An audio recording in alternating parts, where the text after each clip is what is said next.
So ಆ ಫರ್ಟಲೈಸ್ಡ್ egg fallopian tube ಇಂದ uterine ಕ್ಯಾವಿಟಿಗೆ ಬಂದು ಅಲ್ಲಿ ಇಂಪ್ಲಾಂಟ್ ಆಗುತ್ತೆ. ಸೊ ಅಲ್ಲಿ ಅದು ಮಲ್ಟಿಪ್ಲೈ ಆಗಿ ಎಂಬ್ರಿಯೋ ಫಾರ್ಮೇಶನ್ ಆಗುತ್ತೆ.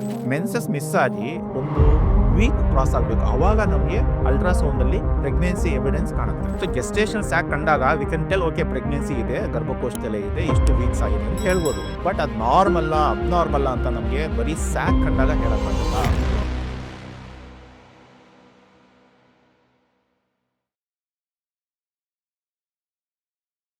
ನಮಸ್ಕಾರ ಸ್ನೇಹಿತರೆ, ಈ ವಿಡಿಯೋದಲ್ಲಿ ಸ್ಟಾರ್ಟಿಂಗ್ ಸ್ಟೇಜ್ ಆಫ್ ಪ್ರೆಗ್ನೆನ್ಸಿ ಆ ಪ್ರೋಸೆಸ್ ಏನಿದೆ ಅದನ್ನ ನಿಮಗೆ ಎಕ್ಸ್ಪ್ಲೈನ್ ಮಾಡ್ತೀನಿ. ಫಸ್ಟ್ ಏನಾಗುತ್ತೆ, ಎಗ್ ಮತ್ತೆ ಸ್ಪರ್ಮ್ ಫರ್ಟಲೈಸೇಷನ್ ಅಥವಾ ಅದು ಮೀಟ್ ಆಗಿ ಫರ್ಟಲೈಸ್ ಆಗೋದು ಫೆಲೋಪಿಯನ್ ಟ್ಯೂಬ್ ಅಲ್ಲಿ, ಆಯ್ತಾ. ಸೊ ಆ ಫರ್ಟಲೈಸ್ಡ್ ಎಗ್ ಫೆಲೋಪಿಯನ್ ಟ್ಯೂಬ್ ಇಂದ ಯುಟ್ರೈನ್ ಕ್ಯಾವಿಟಿಗೆ ಬಂದು ಅಲ್ಲಿ ಇಂಪ್ಲಾಂಟ್ ಆಗುತ್ತೆ. ಸೊ ಅಲ್ಲಿ ಅದು ಮಲ್ಟಿಪ್ಲೈ ಆಗಿ ಎಂಬ್ರಿಯೋ ಫಾರ್ಮೇಶನ್ ಆಗುತ್ತೆ. ಸೊ ಈ ಇಂಪ್ಲಾಂಟ್ ಆಗಿ ಅಂದ್ರೆ ಫರ್ಟಲೈಸ್ಡ್ ಎಗ್ಗು ಟ್ಯೂಬ್ ಮೂಲಕ ಬಂದು ಯುಟರಸ್ ಅಲ್ಲಿ ಅಥವಾ ಎಂಡೋಮೆಟ್ರಿಯಂ ಅಲ್ಲಿ ಇಂಪ್ಲಾಂಟ್ ಆಗೋವರೆಗೂ ನಮಗೆ ಸ್ಕ್ಯಾನಿಂಗ್ ಅಲ್ಲಿ ಗೊತ್ತಾಗೋಲ್ಲ.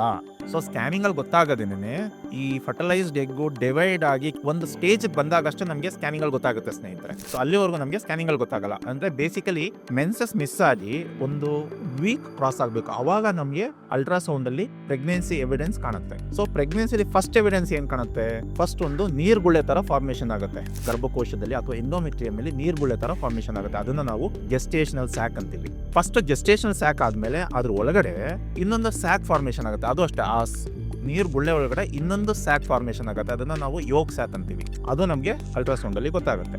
ಆದ್ಮೇಲೆ ಎಂಬ್ರಿಯೋ ಫಾರ್ಮೇಶನ್ ಆಗೋದು ಅಥವಾ ಭ್ರೂಣ ಫಾರ್ಮೇಶನ್ ಆಗೋದು. ಭ್ರೂಣ ಫಾರ್ಮೇಶನ್ ಆದ್ಮೇಲೆ ಅದರಲ್ಲಿ ನಮಗೆ ಹಾರ್ಟ್ ಬೀಟ್ ಮಾಡೋದು. ನೋಡಿ ಎಷ್ಟು ಸ್ಟೇಜಸ್ ಇವೆ. ಓಕೆ, ಫಸ್ಟ್ ಗೆಸ್ಟೇಷನ್ ಸ್ಯಾಕ್ ಕಂಡಾಗ we can tell okay pregnancy ಇದೆ, ಗರ್ಭಕೋಶದಲ್ಲೇ ಇದೆ, ಇಷ್ಟು ವೀಕ್ಸ್ ಆಗಿದೆ ಅಂತ ಹೇಳ್ಬೋದು. ಬಟ್ ಅದು ನಾರ್ಮಲ್ ಅಬ್ನಾರ್ಮಲ್ ಅಂತ ನಮಗೆ ಬರೀ ಸ್ಯಾಕ್ ಕಂಡಾಗ ಹೇಳಕ್ಕಾಗಲ್ಲ.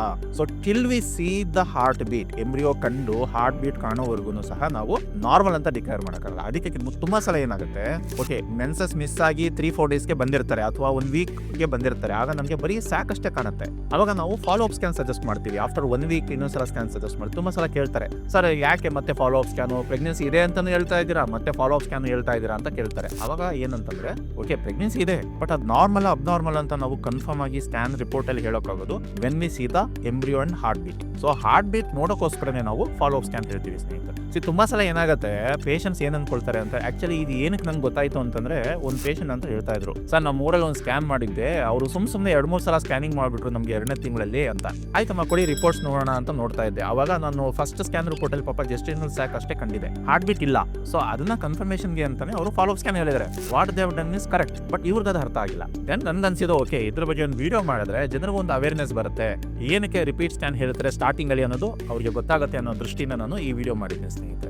ಏನಾಗುತ್ತೆ, ಈ ತರದೆಲ್ಲ ನಾವು ಇನ್ ಅಂಡ್ ಔಟ್ ನೋಡ್ತಾ ಇರ್ತೀವಿ, ನಮಗೆ ಚಿಕ್ಕ ವಿಷಯ, ಬಟ್ ಕಾಮನ್ ಪೀಪಲ್ಗೆ ಇದ್ರ ಬಗ್ಗೆ ಅರಿವಿರಲ್ಲ. ಹಾಗಾಗಿ ನಮ್ಮ ಒಂದು ಬಿಸಿ ಶೆಡ್ಯೂಲ್ ಅಲ್ಲೂ ಸಹ ನಾವು ಟೈಮ್ ಮಾಡ್ಕೊಂಡು ಈ ತರ ಒಂದು ಇನ್ಫಾರ್ಮೇಟಿವ್ ಕಾಂಟೆಂಟ್ ನ ನಾವು ಕ್ರಿಯೇಟ್ ಮಾಡ್ತಾ ಇರ್ತೀವಿ. ಅದಕ್ಕೆ ನೀವು ನಿಜವಾಗ್ಲೂ ವ್ಯಾಲ್ಯೂ ಕೊಡ್ತೀರಾ ಅಂತಂದ್ರೆ ಈ ವಿಡಿಯೋನ ಡೆಫಿನೆಟ್ ಆಗಿ ಶೇರ್ ಮಾಡಿ ಅಂಡ್ ನಮ್ಮ ಚಾನೆಲ್ನ ಸಬ್ಸ್ಕ್ರೈಬ್ ಮಾಡಿ. ಇದರಿಂದ ಏನಾಗುತ್ತೆ, ಅಫ್ಕೋರ್ಸ್ ನಮ್ಗೆ ಅದರಿಂದ ಏನೋ ಅಡ್ವಾಂಟೇಜ್ ಏನಿಲ್ಲ, ಬಟ್ ಜಾಸ್ತಿ ಜನಕ್ಕೆ ರೀಚ್ ಆಗುತ್ತೆ, ಇದು ಹೆಲ್ಪ್ ಆಗುತ್ತೆ ಸ್ನೇಹಿತರೆ. Thank you.